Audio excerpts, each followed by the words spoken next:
네, 오늘 내용에서는 수전절을 거론하고 있습니다. 수전은 성전을 수리했다는 뜻입니다. 그래서 그것을 기념하는 절기고요. 또 성전을 수리해서 봉헌했다는 의미로 봉헌절이라고도 합니다. 네, 화면에 이렇게 보이는 것처럼요. 오른쪽에 촛대를 메노라라고 하는데 성전에 설치하는 금촛대는 그 촛대가 7개인데 이것은 9개인 것을 우리가 볼 수가 있습니다. 그래서 수전절 메노라를 따로 지키고요. 이것이 9개인 것은 첫날에 하나를 밝혀서 나머지 8개를 쭉 하루에 하나씩 밝히기 때문에 8일 동안 밝히는 절기입니다. 그래서 상당히 큰 절기임을 알 수 있습니다. 3대 절기는 아니지만 나중에 생긴 큰 절기임을 알 수 있습니다. 때는 12월 초 하누카 봉헌절이라는 뜻입니다. 이렇게 히브리어로는 이렇게 이야기하고요. 자, 이 내용을 살펴보면은 주전 164년에 유다 마카비우스라고 하는 제사장이 이 헬라 제국 수리아의 안티오쿠스 에피파네스 4세라는 사람을 몰아내 버렸습니다. 그리고 이제 두 번째 지은 성전이 수르바벨 성전 아닙니까? 그래서 그것을 정화해서 재봉헌을 한 것을 기념하는 절기입니다. 왜 이렇게 재봉헌까지 해야 되냐면 성전이 더럽혀졌기 때문에 그렇습니다.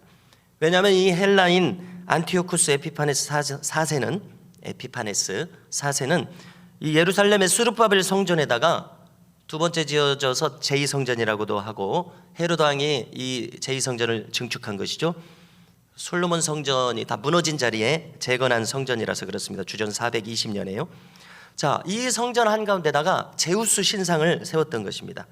그래서 유대인들은 그 치욕을 견딜 수가 없었습니다. 제우스 신상에는 또 돼지를 바치는 돼지피를 바치는 그런 치욕을 그것을 그들이 치욕이라고 생각했습니다. 그래서 독립전쟁을 일으켜서 헬라 제국을 물리치고 성전을 정화 수리해서 재봉헌했던 것입니다. 겨울에 12월 초 8일 동안이나 지켜지는 큰 절기였습니다.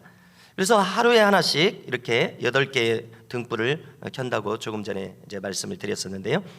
그런데 주님은 이 수전절 기간 동안에 성전 안에 솔로몬 행각을 거닐고 계셨습니다. 솔로몬 행각 그림을 좀 찾아왔는데요. 이것이 바로 예루살렘 성전입니다. 가운데 있는 것이 본관이요, 또 방향으로는 동쪽인데 빨간 지붕 같은 것이 있는 것이 솔로몬 행각으로 상당히 큰 건물처럼 보이고 있습니다. 다음 화면을 보시면은 본관이 이렇게 확대돼서 보이고요. 또 다음 화면 보여주십시오. 네, 솔로몬 행각만을 보니까 사방에 트여져 있는 회랑같이 돼 있어서 사람들이 이곳에 모여서 집회를 하고 가르치고 토론할 수 있는 그런 곳입니다. 우리가 베드로와 요한도 이 솔로몬 행각에서 백성들에게 가르치다가 공회에 붙잡힌 것을 사도행전에서 읽어볼 수가 있습니다. 자, 이곳에서 주님이 거닐고 계셨을 때에 유대인들은 예수님을 에워싸고 이야기했습니다. 뭐라고 얘기했냐면 당신이 그리스도시라면 밝히 말씀하소서, 언제까지 우리가 이렇게 혼란스러워해야 되고 당신에 대해서 의심을 가져야 합니까? 물었습니다. 그러자 주님은 뭐라고 답하시냐면요, 내가 이미 밝히지 않았느냐 이렇게 말씀하십니다. 밝혔음에도 불구하고 너희가 믿지 아니하였도다. 그렇습니다. 주님께서는 말씀으로도 이미 여러 차례 밝히셨습니다. 그리고 표적으로도 말씀하셨습니다. 다만 사람들이 아직까지 믿지 않는 사람들이 많았다는 것입니다. 믿는 사람들도 당연히 있었겠죠. 주님은 계속 말씀하십니다. 내가 내 아버지의 이름으로 행하는 이 일들이 나를 증언하는 것이거늘 너희가 나의 양이 아니므로 나를 믿지 아니하는도다 이야기하십니다. 자, 10장에서 계속해서 양에 대해서, 목자에 대해서 이야기하지 않으셨습니까? 그러니까 내 양이 아니기 때문에 너희들이 못 알아듣고 있다. 참으로 중요한 대목이라고 생각합니다. 아무리 같은 것을 보고 들어도 오직 예수님의 양만이 그의 말을 알아들을 수 있고 그의 말을 믿을 수 있을 뿐입니다. 그래서 이 자리에 있는 저와 우리 모든 성도님들께서도 주님의 음성이 알아들어지고 그를 믿게 되는 역사가 날마다 있기를 간절히 바랍니다. 주님은 계속해서 말씀하십니다. 뭐라고 말씀하시면 나는 내 양에게 영생을 주노라. 얼마나 이것이 큰 말씀입니까? 큰 믿음의 말씀입니까? 양들을 내게 주신 아버지는 만유보다 크심에 아무도 아버지 손에서 빼앗을 수 없느니라 이렇게 말씀하시고요, 나와 아버지는 하나이니라 이렇게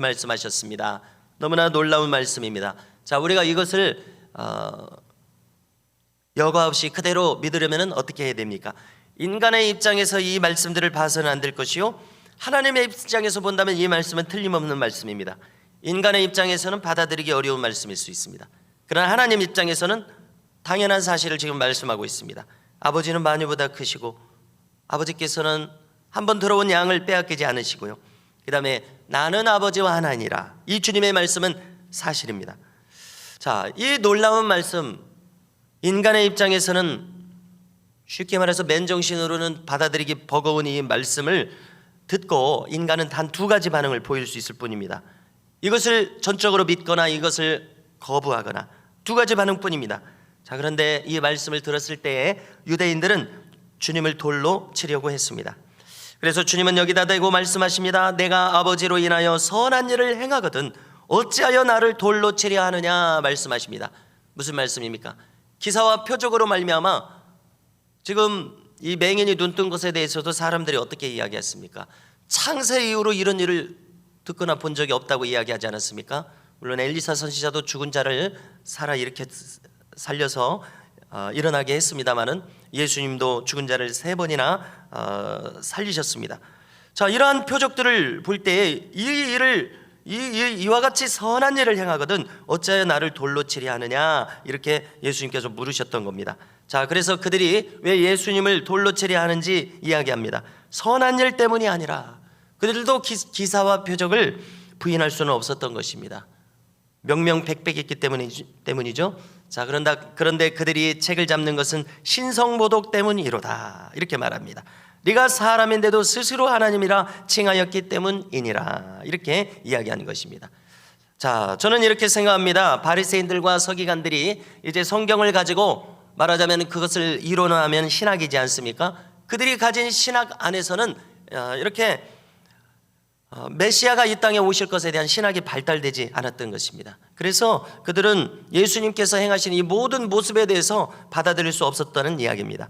달리 말해서 그들은 하나님만큼 그들의 마음이 높아져 있어서 그 어떤 것도 받아들일 수 없는 그런 높은 선생의 자리에 올라가 있었다는 것입니다. 이렇게 주님을 믿을 수 없었던 이들은 이렇게밖에 판단할 수밖에 없었을 것이라고 생각합니다. 자, 그런데 여기서 주님의 가르침을 계속해서 함께 들어봅니다. 주님은 시편 82편 6절을 인용해서 말씀하십니다. 자, 그 시편 구절을 찾아왔는데요, 읽어드리면요, 내가 말하기를 너희는 신들이며 다 지존자의 아들들이라 하였으나, 이렇게 분명하게 이야기하십니다. 그렇습니다. 이 시편에서도 이미 인간에 대해서 신들이다 이야기한 대목이 있는 것입니다. 지존자의 아들들이다, 무슨 얘기입니까? 지존자는 하나님의 아들들이다, 이렇게 이야기한 대목이 있는 것입니다. 그들이 성경 말씀을 이론화해서 신학할 때 이런 부분을 주목해서 이론화했다면 틀림없이 예수님의 말씀을 수용할 수 있었을 것입니다. 일반적으로는 받아들이기 어려운 대목입니다만 분명히 하나님 말씀에 이렇게 기록되어져 있습니다. 세상의 종교 철학도 이렇게 어깨너머로 보게 되면은 많은 신에 대한 사상들을 발전시킵니다. 그래서 범신론이라는 것도 이야기합니다. 영어로는 판테이즘이라고 하는데요, 무슨 얘기냐면 모든 만물이 신이라는 그런 사상을 발전시킵니다. 또 범죄신론이라는 것도 이야기합니다. 타넨티즘이라고 하는데요, 모든 만물 안에 신이 깃들여 있다, 이런 사상들을 인간들도 발전시키는 것입니다. 말만 어려울 뿐이지 누구라도 생각을 해낼 수 있는 것이죠.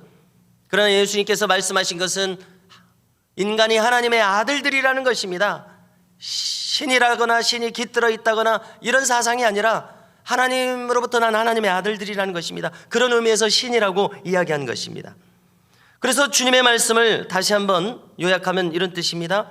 인간들도 신이라 불리거든. 자, 여기가 이제 중요한 대목인데요, 하물며 하나님께서 직접 보내신 자신을 하나님의 아들이라 하였기로 아무 문제되지 않는다 이야기입니다. 어찌 신성모독이라 하느냐 말씀하신 것입니다. 자, 주님께서는 또 답답하셨습니다. 계속해서 말씀하시기를 뭐라고 덧붙이는지 한번 보십시오. 내가 행하는 아버지의 일만큼은 믿어라. 이 수많은 기적들만큼은 믿어라. 너희들 눈앞에서 펼쳐지지 않았느냐? 그렇다면 너희들이 이 일을 믿는다면 다시금 헤아려서 내가 바로 하나님의 보내신 자임을 분명히 깨달을 수 있을 것이니라. 이것이 주님의 두 번째 논리입니다. 자, 이 말을 들었을 때 유대인들은 다시금 예수님을 체포하려는 것을 사도 요한이 목격한 것 같습니다. 그래서 이렇게 기록했습니다.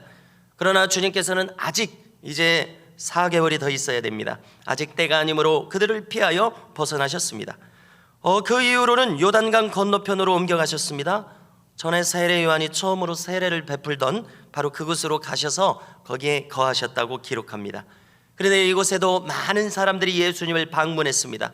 그들은 이구동성으로 말합니다. 세례 요한은 아무런 표적도 행치 아니하였으나 그가 예수님에 대해서 말한 모든 증언은 참되도다라고 말하면서 그곳에 찾아온 많은 사람들이 예수님을 믿었다고 기록합니다. 성도 여러분, 이처럼 어리석은 인간들은 두 눈에서 하나님의 기적을 보아도 믿지 않는 어리석음을 보입니다.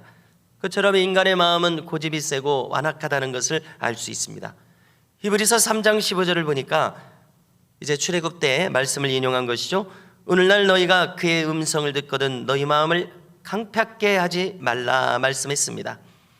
하나님께서 인간에게 기뻐하시는 것은 단연코 하나님을 믿는 믿음을 기뻐하심을 우리는 알게 됩니다. 히브리서 11장 6절에서 잘 아시는 대로 말씀하시지 않습니까? 믿음이 없이는 기쁘시게 못하나니 하나님께 나아가는 자는 반드시 그가 계신 것과 또한 그가 자기를 찾는 자들에게 상 주시는 이심을 믿어야 할지니라 이야기합니다. 여러분, 이 말씀처럼 우리가 하나님 살아계심을 믿음으로 또 그가 상 주시는 것을 믿음으로 하나님을 기쁘시게 하는 우리 모두가 되시기를 주님의 이름으로 축원합니다.